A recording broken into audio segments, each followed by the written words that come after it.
Episode 4. Last week, while a group of soldiers were sent out after Mathius and his men, Trinity and Erion confessed their motive for fleeing their home and Erion's vision for saving life on Vita Nova.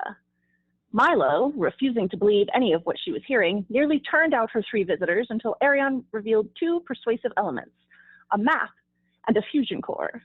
While Erion hands over the fusion core for Blaze to examine, Mathius and his men forge onward through the villages, his eyes fixed on the capital. The hour is late, and soldiers on patrol around the pathways draw their weapons in an attempt to regain control of the otherwise peaceful night. His ministers, fearful at first, let the intoxication of rage overpower them as they march. Halt! Drop your weapons and put your hands in the air! I'm not getting a read on any of them. Stand aside, and your lives might be spared yet. Drop the stick, hands in the air. Foolish man. Mathius sweeps his arms out wide and then over his head, billowing his robe open and releasing what appears to be a shocking pink cloud of smoke straight towards the 2 soldiers as they cock their rifles. The cloud reaches their weapons, causing them to sizzle and disintegrate before their eyes. Gunshots sound, and the soldiers reel backwards as the barrel of their rifles explode backwards towards them. Mathius carefully walks over the 2, writhing in pain on the ground, then turns to his own men. He casts a lazy, careless eye at the huts surrounding them. They're of no use to us. Cleanse this place. Mathius strolls forward, adjusting his robes and staff as his ministers turn their ravenous eyes upon the quiet village.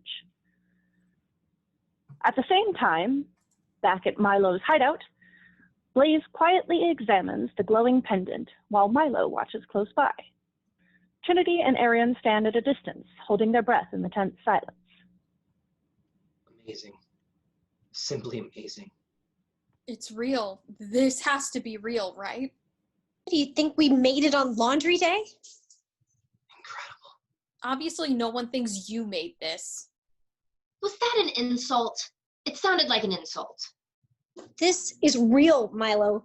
Whomever or whatever spoke to Erion, we have to take it seriously. Brilliant. Can you stop drooling for 2 minutes, please, White Coat? Blaze tears his eyes from the pendant and fixes Milo with a stricken look. Milo rolls her eyes and walks towards the window, prying the blinds apart a hair and peering out into the darkness. Okay, so let me get this straight, Colt Kid. This core, this incredibly powerful and rare source of some of the most advanced energy man has ever made, has just been hanging around Mathias's neck this whole time?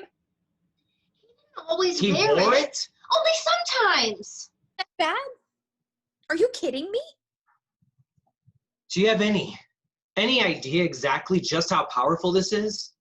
All we would have to do is crack it, just a hair, and your entire village would have been wiped off the planet. Sacred Lord. Milo rips herself from the window and storms right to Erion's face, her own a mask of fury. Stop that, you hear me? Let me make one thing absolutely clear. You want me to help you, you better cut that bullshit out right now, or else I am turning you all back out to on patrol. Erion, her face pale and drawn, gives Milo a meek nod. So you're going to help us then? Milo feels all eyes on her. She looks over to her sister, Trinity's face, glowing with a desperate hope she has not seen in years. Yes. All right, yes. I'll help you. But I have conditions, okay? If we're going to do this, we have to cover all of our bases. Sure. Okay. First, we have to get ID chips for you two. Create aliases, some kind of convincing cover, so if you are scanned, you won't immediately flag the system. We might want to get one for me, too. Why? Do you have an overdue library book? No. But let's just say all the equipment I have might not be mine, strictly speaking. Seriously? This guy? He's all we've got. Right here. Next, we're going to have to create a diversion, something to drive the militia out of the way from the capital's launching yard.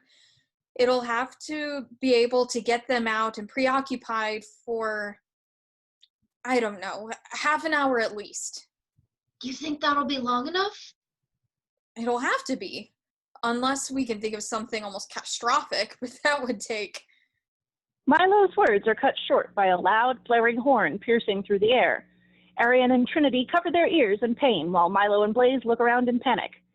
A small monitor hanging from the far corner of the room lights up, the word alert flashing in bold red against a fuzzy gray background. Milo and Blaze run to it, Milo reaching her hand out and motioning a small clockwise turn. A chill hits the air as Prime Minister Kleo's voice speaks, clear and clipped. Attention, citizens of Vita Nova. You are to immediately evacuate your quarters. This is not a drill. Evening patrol will escort each village to capital city in a neat and orderly fashion. Anyone caught disobeying orders or remaining in their quarters will be taken by force. Sleeping quarters will be assigned once you arrive in the city. Please remain calm and move quickly. I repeat, this is not a drill. Milo flicks her fingers to the screen and the image disappears.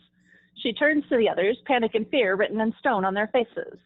Milo lets out a heavy sigh and breaks away from the group. Well, so much for careful planning. We're screwed. We're gonna be destroyed as soon as we walk out that door. We don't have any identification. Do you think they're after us? Unless there's any sort of mass chaos you've been wreaking as you come here, I doubt it. You all haven't been, right? No. Okay, sorry. Blaze, get your shit together. Trin, kid, come with me. Milo leads Erion and Trinity to a small adjacent room filled with scrappy shelves and cabinets teeming with what looks like a collection of metal gears and scraps. In the center is a large computer. Trinity is surprised to see it click instantly to life as Milo sits down and begins typing. Erion looks around the shelves, lost in her curiosity. Milo raises a hand and snaps. Trin, I have yours ready. Already? Like I said, I've been waiting for you to stop by. I made this a couple years back, but it should still hold up fine. Give me your arm. Trinity pushes up the sleeves of her smock and presents her arm to Milo. Milo pulls out a small spray bottle from her pocket and douses Trinity's upper arm before picking up a small switchblade. Trinity takes in a sharp breath, looking away. What's my name now? Melody. Melody Compton. You're 17 years old and you're from the Euro Villages. Erion turns to the pair right as Milo makes a small slice in Trinity's arm. As Trinity gasps, still looking away, turns pale and she watches. Trinity gasps, still looking away, as Milo inserts the chip. Erion's face turns pale as she watches, grabbing the shelf behind her to steady herself. Milo looks up at her, grim. Hey now, don't you go passing out on me here. Melody. Melody, I like that name. Well, what about me? What's my name gonna be? Well, kid, I'm afraid you're getting the short end of the stick here. I have a few others we can pick from, but they're not exactly spring chickens. Spring chickens? Never mind. Milo picks up a small bottle and rag from her desk and gives the bottle a firm shake. She opens it and douses the rag with the blue liquid inside. She looks at Trinity a moment before pressing it firmly to the cut. Trinity lets out a small yell. Ah! Okay, kid, you're next. Not long after, at the Capitol headquarters.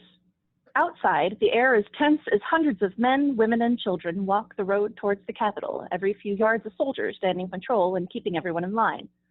Several hold out scanners, pointing them seemingly at random as villagers pass. Each scan receives the same bored, dismissive look. The line of villagers creeps along steadily, and the tired masses reach the edge of the Capitol within the hour. Prime Minister Kleo watches the scene on her monitor in the sanctuary of her office. 2 soldiers stand at attention by her side. No sign of them yet, I take it? No, Prime Minister. We've briefed our squads and none have reported back. They can't stay hidden forever. Have you begun searching the houses? Yes, Prime Minister. Only a few stragglers found. None fit the descriptions. Very good. Continue the search. I want reports back every 20... Hang on a minute. An irregular shuffling amongst the line catches the Prime Minister's eye, and she takes an ominous step towards the screen. She reaches out her fingers and pinches the air before spreading her fingers again to zoom closer on the ripple. Who are they? According to our scanners, they are Gertrude Franklin, Antony Berenger, and Melody Compton. Is that so? I want to see them in the Golden Room immediately. Send the 2nd Brigade to... Wait a minute. A look of confusion passes over the Prime Minister's face, and the soldiers look to each other with uncertainty. She zooms in once more to the screen, her eyes squinting at one face in particular. She lets out a quick burst of air before waving her hand across the screen, causing it to go blank. She does not move. Soldiers, disregard. Continue the search elsewhere. And for God's sake, send reinforcements to Zone 17. It won't be long now. There is an uncomfortable silence as the soldiers stare at her, their eyes puzzled. The Prime Minister turns sharply on her heels to face them. Do I need to say it again? Dismissed! Yes, Prime Minister. The soldiers offer a brief salute before moving swiftly from the room. Once they have left, Prime Minister Kleo crosses to her desk and picks up the small phone from the corner and dials. There is only a moment before the other end picks up. Lieutenant, code Magenta. Heading to Vector 5. I want eyes on the bird. Do not engage. Am I clear? Thank you. She returns the phone to its cradle, walking slowly to the window and gazing out into the night, a small smile creeping onto her face. To be continued.